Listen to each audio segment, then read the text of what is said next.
welcome back to my YouTube channel. Okay, so hari ni kita orang kat kampung dan aktiviti hari ni saya nak buat ni salad ikan guna sabut kelapa. Okay, so sekarang kita tunggu sabut kelapa tak cukup, suruh anak buah boleh lah.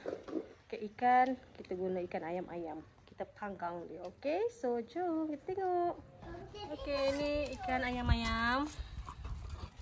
Ayam-ayam, kemudian ni guna sabut kelapa tua. Okay, so kita tengoklah. Inilah proses-proses dia. And then mana daun pisang tadi?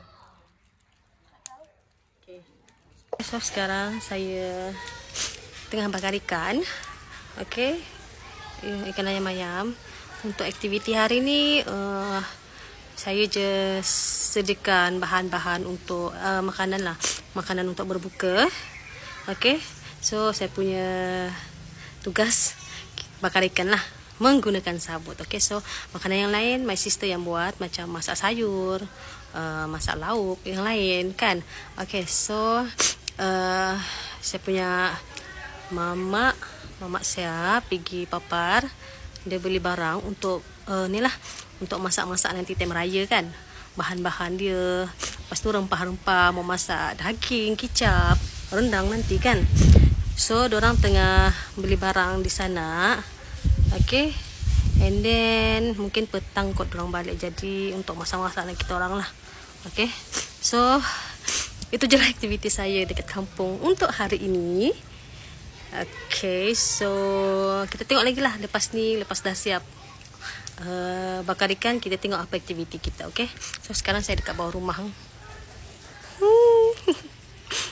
Tu bahagian belakang rumah. Kejap lagi nanti kalau dah siap ikan tu, kalau dah siap ikan saya akan tunjukkan lah. Okay. Okay, dah.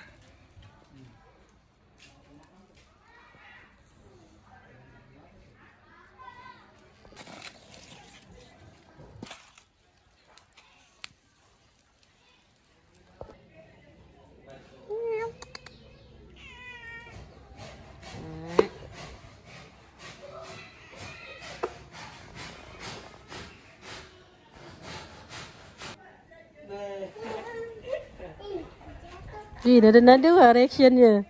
Tiba-tiba.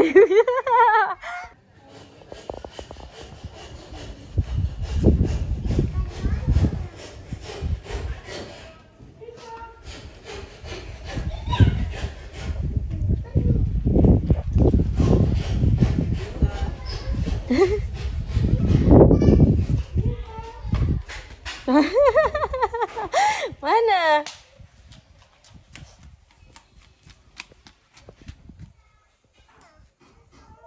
Nah, sudah tahu?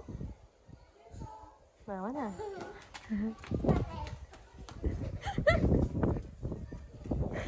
Hah? Mana Bang Ipan? Sini Risa. Nina, dekat-dekat Mami, mana? Cari.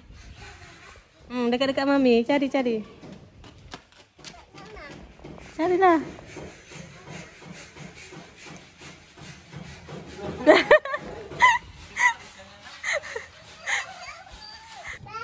Okay.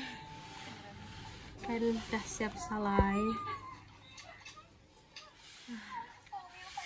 Panas guys, panas.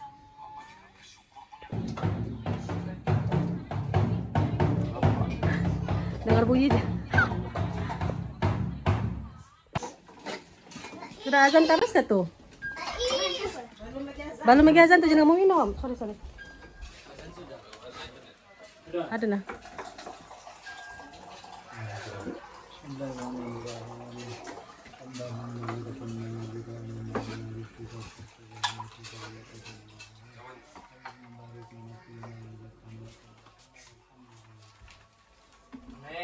Amin. Sekarang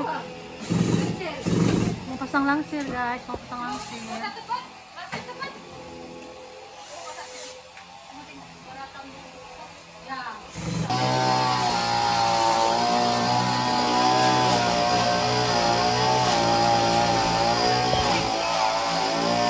Thanks for watching. Please subscribe dan tekan butang loceng untuk video baru.